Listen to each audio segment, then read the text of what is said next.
Assalamualaikum warahmatullahi wabarakatuh. Waalaikumsalam warahmatullahi wabarakatuh.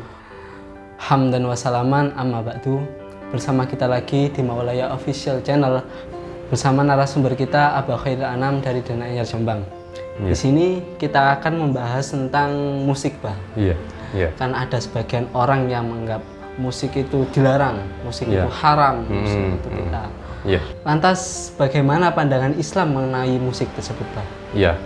Jadi begini, ini kalau menurut Imam Al-Ghazali tentang musik ini para ulama berbeda pendapat. Jadi ada yang mengatakan haram, ada yang mengatakan tidak haram atau boleh begitu ya. Nah, yang mengatakan haram itu diantaranya Imam Malik, Imam Hanafi, termasuk Imam Syafi'i. Nah, yang mengatakan tidak haram, yang mengatakan boleh itu adalah Abu Thalib Al-Makki. Beliau mengatakan bahwa sahabat-sahabat Nabi seperti Abdullah bin Ja'far, Abdullah bin Zubair, Muawiyah, kemudian ada Mughirah bin Syu'bah, dan sahabat-sahabat yang lain itu suka mendengarkan musik. Bahkan musik ini hampir mentradisi di kalangan para ulama-ulama salaf dan para tabi'in. Abu Thalib Al-Makki juga menjelaskan, jadi orang-orang Hijaz ketika perayaan hari-hari besar, mereka merayakan hari besar itu dengan pagelaran musik. Jadi ini kalau berbicara tentang musik ada dua pendapat, ada yang mengatakan haram, ada yang mengatakan boleh, begitu. Memang ada hadis itu yang secara eksplisit ya menyebut tentang pelarangan menggunakan alat musik tertentu. Ya, di antaranya itu adalah gitar sama seruling, gitu. Nah, dalam memahami hadis ini memang para ulama berbeda-beda. Ada yang memahaminya secara teks. Jadi kalau dipahami secara teks berarti konsekuensinya ya alat musik itu haram hukumnya. Karena memang secara jelas mengatakan bahwa seruling dan gitar itu dilarang, begitu. Tetapi ada yang memahami secara konteks, artinya begini, dilarangnya menggunakan alat musik tertentu itu karena ada amrun khorijiyun, ada sesuatu yang lain, ada faktor luar yang menyebabkan itu haram. Kalau menurut Imam Al-Ghazali yang menyebabkan itu haram itu karena alat musik itu sering dipakai di tempat-tempat maksiat untuk mengiringi pesta minum-minuman keras. Itu yang pertama. Yang kedua, alat musik itu sering membuat orang ini lupa kepada Allah Subhanahu wa Ta'ala. Ini alasan yang melatar belakangi kenapa musik itu dilarang, begitu. Nah, kalau alasan itu tidak ada, begitu ya. Jadi kalau alasan itu tidak ada, maka hukum itu juga menjadi tidak ada. Ini sesuai dengan kaidah yang mengatakan al-aslu fil mu'amalah al-ibahah illa madalla dalilun ala tahrimiha.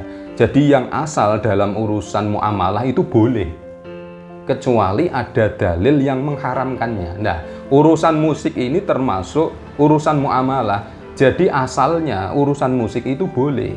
Nah, menjadi haram karena di situ ada hal-hal yang membuat itu dilarang. Misalnya tadi dimainkan di tempat-tempat yang maksiat, membuat orang itu lupa kepada Allah Subhanahu wa Ta'ala. Artinya kalau itu tidak membuat lupa, ya tidak dimainkan di tempat-tempat yang maksiat, berarti musik itu boleh.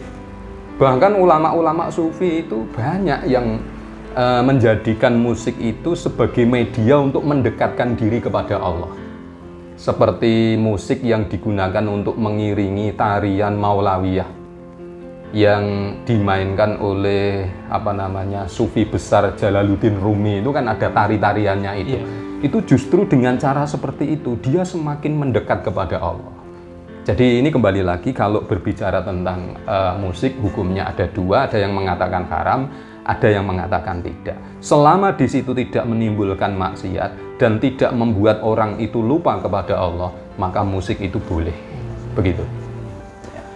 Lantas bagaimana jika sholawat itu, Pak? Kan sholawat itu kan ada yang vokal, ada yang pemukul rebana, ada sebagian yang ada musik-musiknya itu ya yang mengiringi sholawat itu ya. Nah, jadi begini, ada satu anggapan, bahkan ini sudah tren di masyarakat kita. Jadi ada musik itu yang sifatnya musik religi atau musik islami kan begitu ya. Ada yang bukan islami. Nah, kebanyakan kecenderungan masyarakat kita itu menilai musik itu islami atau bukan itu dilihat dari lirik lagunya. Jadi kalau lirik lagunya itu berbau-bau Arab, padang pasir, gambus, gitu, itu menganggap ini adalah musik yang islami, musik yang religi, kan begitu. Kalau tidak ada bau-bau Arabnya, tidak ada bau padang pasirnya, itu dianggap musik yang bukan islami. Nah, sebenarnya penilaian seperti ini kurang tepat. Karena walaupun itu berbau-bau Arab, belum tentu juga isinya apa. Jadi isi itu juga menjadi pertimbangan. Kadang-kadang isi yang diucapkan dengan bahasa Arab itu malah isinya kata-kata yang membuat orang itu bangkit nafsu birahinya. Lah ini kan malah berbahaya. Lah kita saja ini yang tidak tahu.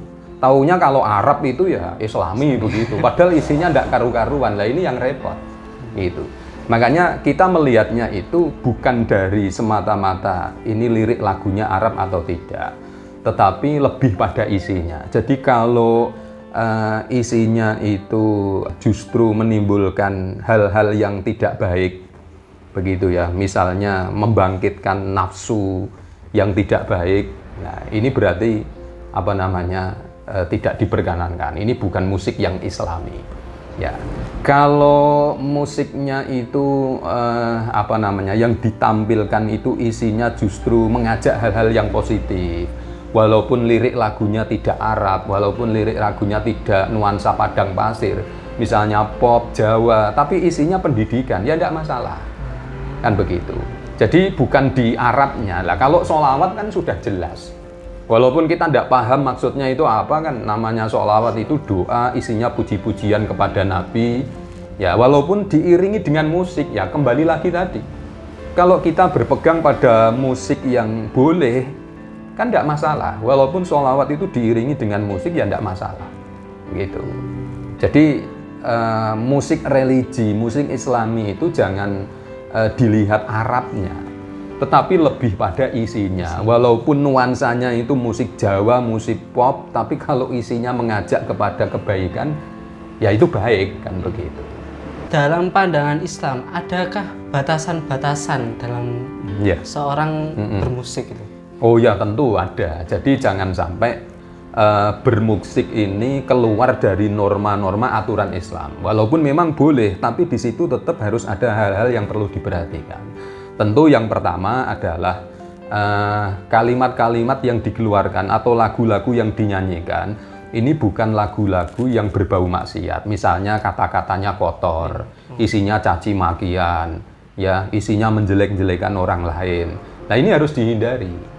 Jadi lagu atau kata-kata yang dikeluarkan itu adalah harus kata-kata yang baik, ya, ajakan untuk melakukan hal-hal yang positif.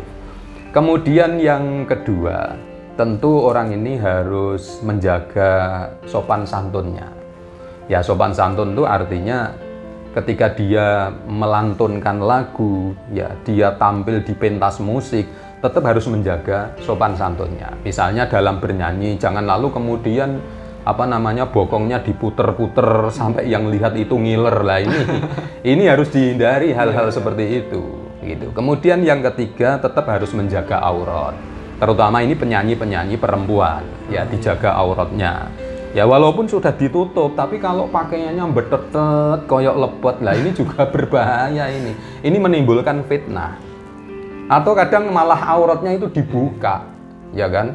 Pakai rok itu sampai di atasnya lutut, malah kadang mepet munggah sampai Sidratul Muntaha. Nah, ini harus dihindari hal-hal seperti itu. Jadi silahkanlah bermain musik, silahkan. Ya, toh ada yang mengatakan boleh, tapi tetap harus berpegang teguh pada norma-norma aturan Islam. Jangan keluar dari aturan Islam itu tadi. Insya Allah dengan cara seperti ini kita akan terhindar, ya, dari kemaksiatan. Begitu. Ya. Ya, alhamdulillah itulah tadi pembahasan tentang musik. Semoga bermanfaat.